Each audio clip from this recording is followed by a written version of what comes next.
اعوذ باللہ من الشیطان الرجیم، بسم اللہ۔ رسول اللہ صلی اللہ علیہ وسلم نے ارشاد فرمایا، جو شخص پابندی سے استغفار کرتا ہے اللہ تعالیٰ اس کے لیے ہر تنگی سے نکلنے کا راستہ بنا دیتے ہیں۔ رسول اللہ صلی اللہ علیہ وسلم نے فرمایا، اذان و اقامت کے مابین معراج نہیں جاتی۔ رسول اللہ صلی اللہ علیہ وسلم نے فرمایا، جب نماز کے لیے اذان دی جاتی ہے تو شیطان پیٹ پھیر کر گول مارتا ہوا بھاگتا ہے تاکہ اذان کی آواز نہ سن سکے۔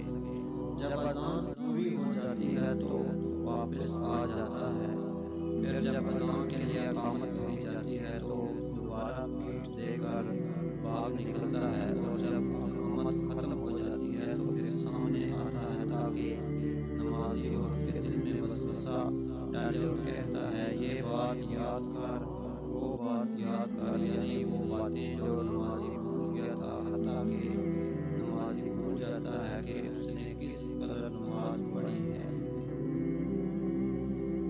نبی کریم صلی اللہ علیہ وسلم نے فرمایا، جو شخص دنیا میں دوغلا ہوگا تو روز قیامت اس کی زبان آگ کی ہوگی۔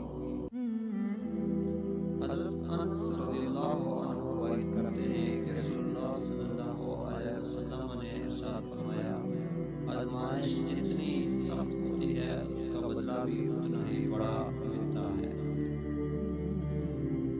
رسول اللہ صلی اللہ علیہ وسلم نے فرمایا، مسلمان کو گالی دینا فسق اور اس سے لڑنا کفر ہے۔ حضور نبی اکرم صلی اللہ علیہ وسلم نے فرمایا، جب اللہ رب العزت بندے کو کوئی نعمت عطا کرتا ہے اور وہ بندہ اس نعمت کے ملنے پر الحمدللہ کہتا ہے تو بندے نے جو شکر ادا کیا وہ اسے ملنے والی نعمت سے افضل ہوتا ہے۔ نبی کریم صلی اللہ علیہ وسلم